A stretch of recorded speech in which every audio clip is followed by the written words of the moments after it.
তো hello guys বন্ধুরা, তোমরা কেমন আছো? আপাতত আমি ভালো আছি। তো এখন কি করা যায় ভাবছি। তো গাইস মাথার মধ্যে হচ্ছে যে আজকে আম মাখা করা যাক।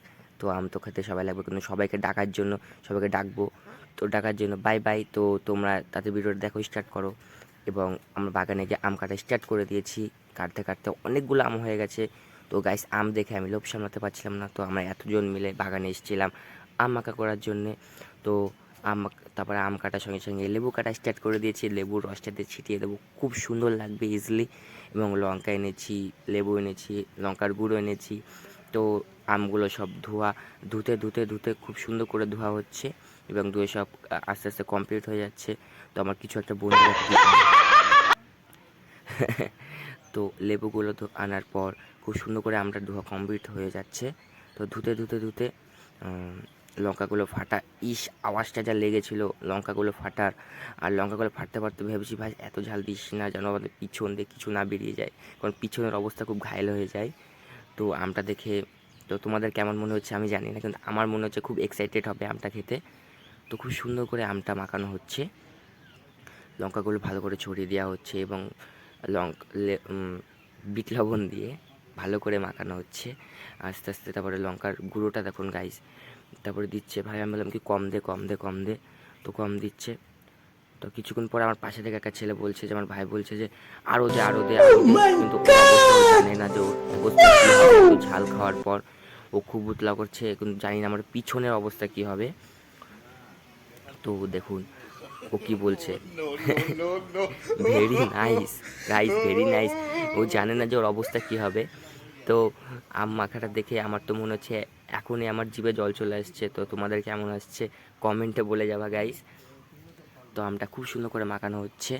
তো কিছু কিছু দলের মধ্যে এরকম একটা ছেলে থাকে, লোভ সামলাতে পারে না। তো খাওয়ার পর দেখুন রিয়াকশনটা দেখো। ওর দাঁত তো দেখে মনে হচ্ছে ক্ষুধা, কিন্তু সবাই খাওয়া কমপ্লিট করে দিচ্ছে, আমিও খাওয়া কমপ্লিট করে দিয়েছি। তো খুব সুন্দর করে খাওয়া দাওয়া হচ্ছে। এক একজনের খাওয়ার স্পিড দেখুন। প্রথমত সবাই এখন খাওয়ার স্পিড করে। তো আম খেতে খেতে এমন একটা আমের কালারটা গাছ লাগলো না। আর প্রত্যেকটা টিমের মধ্যে এমন একটা আপাতত যদি বসার জায়গা পাই না, সে বসার জায়গা পাইনি, বসার জায়গা পাওয়ার জন্য ওসব ধাক্কা ধাক্কি মিলে তো বসার জায়গাটা আদায় করে নিচ্ছে, ওই জায়গাটা পাচ্ছে না। তো খাওয়া কমপ্লিট করে দিচ্ছে। আর এক একজনের খাওয়ার রিয়াকশনটা গাইস কি বলবো, একটা খাচ্ছে কি স্পিডে, আমি খেতে পাচ্ছিলাম না। তার হাসি দেখো গাইস, আর রিয়াকশন দেখো। তো আমি আম খেতে পারছিলাম, তো ভাবলাম আমি একটা আম খেয়ে নিই। তো দেখুন আমি একটা আম খেলাম, এত সুন্দর খেতে হয়েছে গাইস কি বলবো। তো খেতে খেতে দেখে আমের প্লেটটা আস্তে আস্তে শেষ হয়ে যাচ্ছে। তো শেষ হতে হতে কী করা যাবে। তো কিছু টিমের মধ্যে এই ঝোলটা দেখতে পাচ্ছেন, ঝোলটা খেতে যা অমায়িক লাগে না গাইস। তো ওই ঝোলটা আমরা খাবো না, কারণ আমাদের পিছনের অবস্থা আমরা জানি কি হয়। যারা যারা ঝোল খেয়েছে তারাই জানে। তো একটা ভাইকে বলবো কি খাস না খাস না করতে করতে করতে ওর হাত থেকে ওর চোখে গাইস ঝালটা চলে গেছিলো। তাও হাসি থামাতে পারছে না। তো পাশে আর একটা ছেলে আছে, ও গাইস ও খেতে পারেনি ভালো মতো, ও বলছে আমি ঝোল ছাড়বো না, আমি সব ঝোল খেয়ে নেবো, কাড়িয়ে কুড়িয়ে খেয়ে নেবো। ও খাওয়া থামাতে পারছে না, খাচ্ছে দেখুন গাইস এভাবে কেউ খায়। ওই তারপর ঝাল খাওয়ার পর আমার ফ্রেন্ডের অবস্থা একদম ঘায়ল হয়ে গেছিলো। তো এক একটা জন কি পাগলামি শুরু করেছে দেখুন।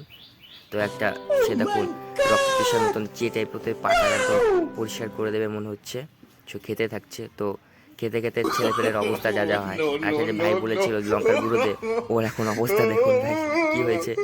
তো আজকের জন্য এই পর্যন্ত। ভিডিওটা ভালো লাগলে লাইক কমেন্ট শেয়ার করবেন। Bye bye, tata.